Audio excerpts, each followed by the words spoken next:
Hello, my name is Dan, and I'd like to share part of my story with you.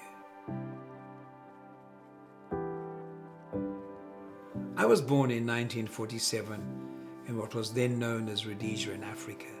But at the age of 8, my father died from a single bee sting. When I was told that my dad had passed away, I didn't understand it. It was outside of my comprehension as an 8-year-old. When I was about 13 years old, I noticed I was losing feeling in my hands and feet. I just thought what I was experiencing was normal for a boy going through adolescence. In 1969, I met my wife, Babs. We got married on the 15th of August, 1970 at 3:30 p.m. In November of that year, I came out in a rash all over my body. I was directed to a consulting physician, and after multiple tests, I was diagnosed with Hansen's disease, more commonly known as leprosy. In half a second, it felt like my life had hit a brick wall. When I had time to gather my thoughts, we discussed a treatment plan. As we drove home from that consultation, Babs and I sat in stunned shock. When we got home, the only honorable thing I thought I could do was to give Babs the option of annulling our marriage so that she could have a new start in life. Her immediate response was no. Leprosy, she said, wasn't a reason to annul our marriages. We were advised to carry on and say nothing of my diagnosis because of the stigma attached to the disease. Early in 1976, I burnt my feet in hot water.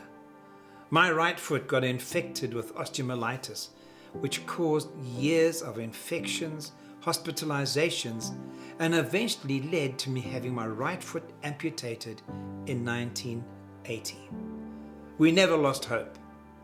The principles we lived by and our ability to overcome, I attribute to the faith in God we both were raised by. In 1974, I resigned from construction work and moved into the city of Harare. It was there where I recommitted my life to the Lord, and Babs also decided to give her life to Him. We knew we were called to serve the Lord in ministry. At one point, a guest preacher in our church prophesied that my wife and I would build our own church and touch the nation of Zimbabwe and travel the world. Towards the end of 1986, we felt that we were to plant a church in the town of Rosapi, and we did. Around 1992, my wife and I were leading the church, but were in a difficult season in our marriage. I was having a very difficult time with an infection in my eyes. Babs and I thought it was hypocritical to be in such a rough spot in our marriage while we were leading a church. So we were considering stepping down from the position. One day, I sat on the edge of my bed, looking out of the window. I felt the Spirit of God say that I was angry with Him, and that I needed to forgive Him. It didn't make sense to me. How could I have to forgive God? I started thinking about the untimely death of my father when I was only 8 years old, and the amputation of my leg in 1980. God could have kept my father alive. He could have healed me of the infection in my foot that had got amputated. So I made a decision to forgive God, no matter how crazy it sounded.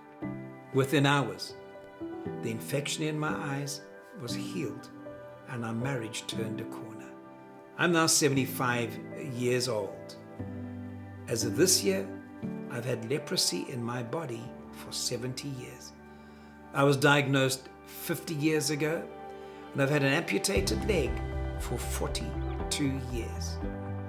Despite these obstacles, God has prevented the disease and disability from determining my wife and my destiny, the impact we can have on the world, and a legacy we can leave our children and their children.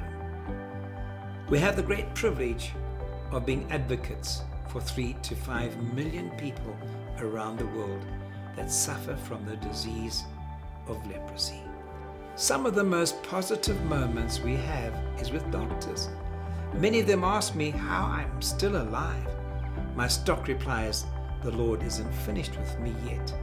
A friend once encouraged me with these words, "Life is a battlefield, my friend.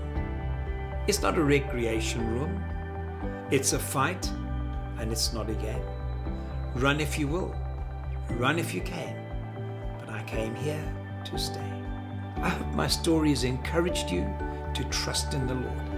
Allow Him to change the circumstances of your life so that you can raise above the situations you might find yourself in and press on into tomorrow.